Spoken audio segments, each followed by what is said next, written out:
Welcome po sa Estero de Magdalena. Ito yung ating mga River Warriors from PRC MO. So ito yung kanilang regular clean up dito sa Estero de Magdalena. Yung pinakamarami nilang nakukuha dito, no? 100 plus na sako ng basura. Ayo, galing dun sa kabila. Lumipat tayo dito. And ay, grabe din dito, oh. Ito yung kahapon na basura. Ayan. Same location din to, no? Ito rin yung kahapon. Ayan, dito rin yan mismo. Ayan yung heavy equipment, oh. So ngayon, ang dami na naman. Okay, so andito nga tayo sa taas ng Recto Station, itong LRT Line 2. May inaantay lang tayo na kasama natin, and while waiting nga doon sa kasama natin dahil may pupuntahan tayo mamaya, ay napadungaw ako at ito talaga yung umagaw ng pansin natin, no? Habang tayo ay nandito sa taas. Ang daming naipong mga iba't ibang klaseng basura dito. Ayan, nakatambak sa isa sa mga poste ng riles nitong LRT Line 2. By the way, ang oras natin alas 8 po ng umaga. Pero immediately aalisin din yan, no, pag nadaanan nung truck na naghahakot po ng mga basura dito sa Maynila. Pero grabe, oh, talagang mapapalingon ka pag napadaan dito sa dami ng tambak ng basura. Ayan. So mamaya abangan nyo po yung ating update ng Estero de Magdalena dahil matagal-tagal na rin nating hindi nabisita at nakamusta kung ano nga ba ang lagay at sitwasyon ngayon ng Estero de Magdalena.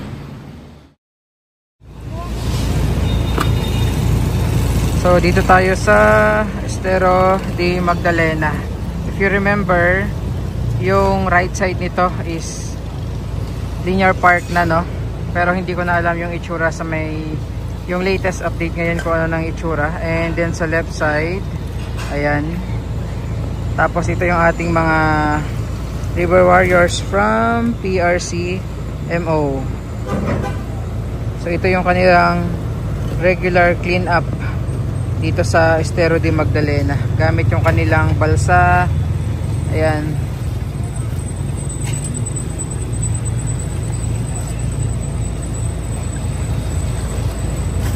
Daming kalat, no? Daming mga styro and plastic. Tapos dito rin sila kuya, ayan, gumagawa nung gilid ng estero. Itong left side, no, wala nang mga settlers dyan. Pero dito sa, ay, ito yung right side, wala nang mga settlers. Pero yung left side po, as you can see, ayan, ang dami pa rin. So hindi pa nare-relocate, no, yung kabilang side.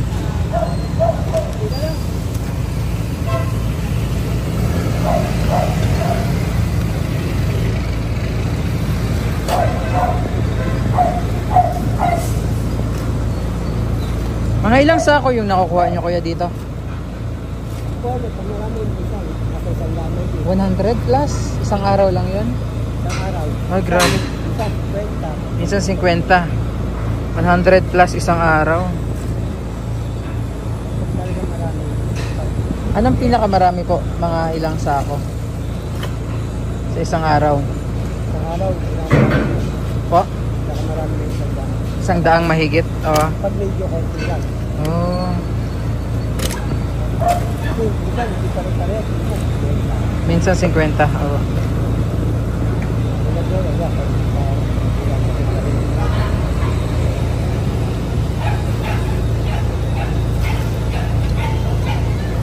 So 100 plus yung pinakamarami nilang nakukuha dito, no? 100 plus na sako ng basura.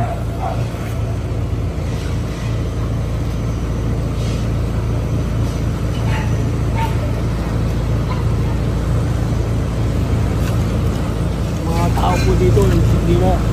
Ay, ganun? Tabi dyan lang, hindi. Pag bumaha, aawain yung mga ano.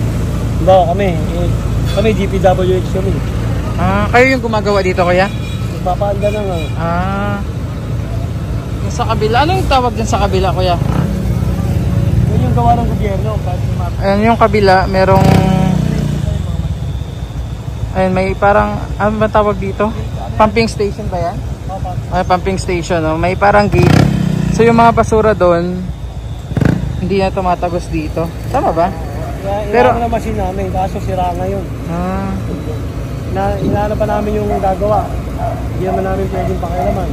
Kali ka ng gagawa. Minuto may nagtatapon talaga yung basura dito, babat sa kabila. Yun ang inano namin sa kapitan dito. At wala, may ano rin, hindi puro sa ngayon ng gobyerno lang gumagalaw. Pinasasakapan nyo rin.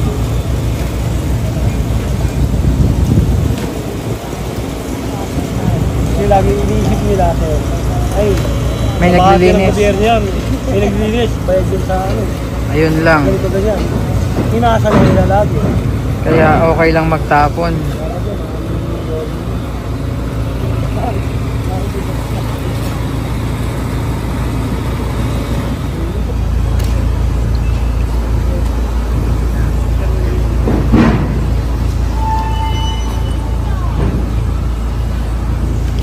Pati yung ilalim ng tulay, oh.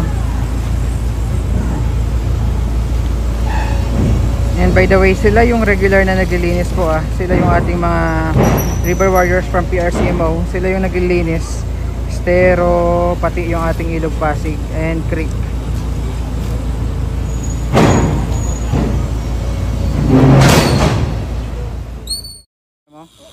Okay, so umakyat tayo. Galing dun sa kabila. Lumipat tayo dito.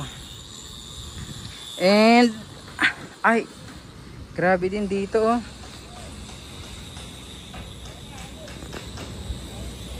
So good thing, kung makikita nyo, meron ng harang dito. Ayan, parang pumping station ba yung tawag nila dito.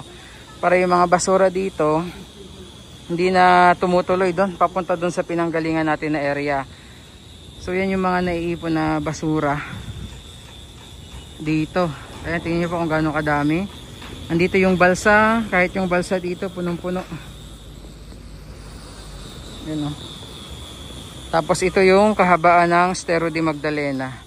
So yung part na to, gaya dun sa may kabila, meron na ring parang linear park. Ayan, oh. Pero sa may kabilang side naman po, same dun sa may kabilang na pinanggalingan natin. Ayan, marami ring mga IFS.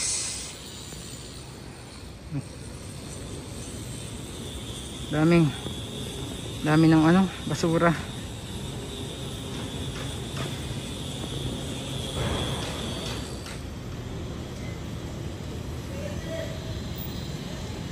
Welcome po sa Estero de Magdalena.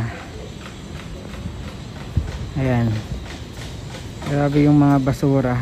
Just imagine, everyday itong nililinis ng ating mga river warriors. And yet, ganyan pa rin, no? Parang hindi nauubos yung mga basura dito. Doon banda sa unahan, tingnan nyo, parang meron ng ano din dito. Meron ng linear park. Just like doon sa pinanggalingan natin kanina. Yun nga lang, hindi tayo makatuloy doon sa kabila. Yun yung lagi nating ina-update dati na linear park since may mga ongoing construction nung naglalagay nung steel sheet pile. So baka maano tayo, matamaan. Yan.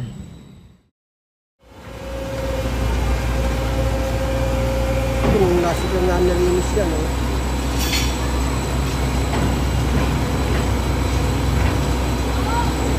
Si kuya, oh. Saan na papunta yung si kuya? Doon, Sa sako. doon na isasako. So lalakbay pa pala to kuya, no? Tayo nga, kapon yan. Ako namin kapon basura. Sumula dito, ilalakbay yung nakuha. Doon nila isasako. Ang dami nga. Kahapon lang kuya. Tapos ngayon ang dami na naman. May pen yan, may gate yan. Ayan, June 24. Okay. Maintaining na namin ito. Ubos na halos, ayan, no? Naubos na naman today. Pero bukas kaya meron ulit na naman yan. Everyday. Sa Lanyuli bukas.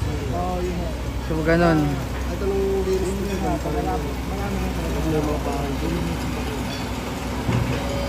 Ito, wala namang dami na ito kasi lahat. Opo. dito ang basta.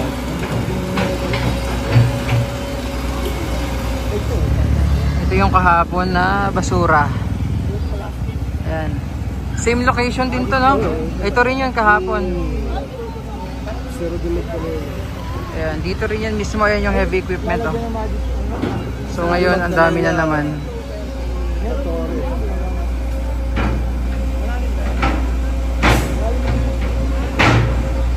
Ayan, no?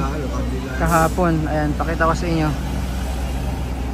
Ang dami kahapon. Ito yung kuha kahapon, araw ng Maynila. Kahit tayo may nila, may pasok kami. Kasi tagulan na. Kailangan natin yan yung mga basura.